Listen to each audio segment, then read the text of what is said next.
This pro tip is focused on the dock. We're going to talk about how you can customize the dock to put it on the left, right-hand side of your screen or at the bottom. We're going to talk about how you can get it to auto-hide like you see right now.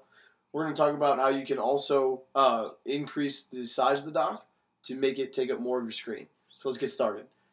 If you take a look, I move my cursor down to the bottom of the screen. That brings up my tray of icons, which is known as the dock. Right when you cursor over an icon in the dock, which is just a shortcut to an application, it shows you the little name of the application. So Keynote, little pedestal, iChat, and then eventually you'll just get to know what application it is by the look of it. Now let's talk about adjusting this dock. When you click on this little highway over here, I call it a highway, but it's more or less actually called like the division area. If you click on it, you can click and drag, and that's going to increase the size of the dock. Pretty straightforward, very smooth, looks very clean. Now let's talk about how you can arrange these applications in a way that you use them. So a lot of people, when they get into their computer, they like to check their mail first.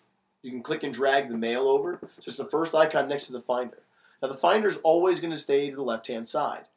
The left-hand side of the screen, you'll see a lot of things are oriented to the left for a Mac. We'll talk about that later in another video.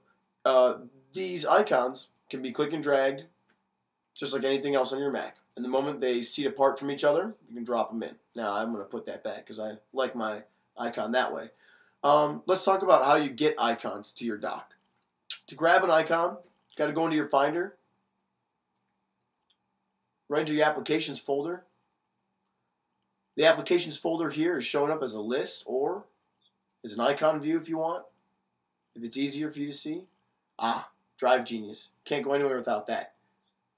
Click and drag it from the Finder, seat it in the dock. Drop it in, and there it is.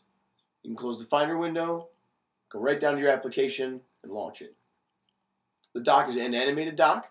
Now, this is a very new application for me. I just got Drive Genius 2. I like it here. I'm going to leave it here for now and do that later. But there's a lot of things that are important that the dock tells you that a lot of people skip over.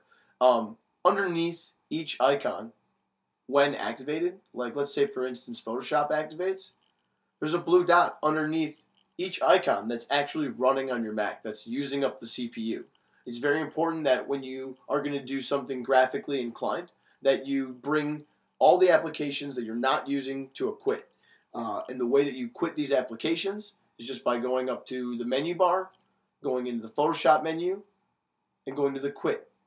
At the very bottom of every single Mac application. Drop that, and there you go.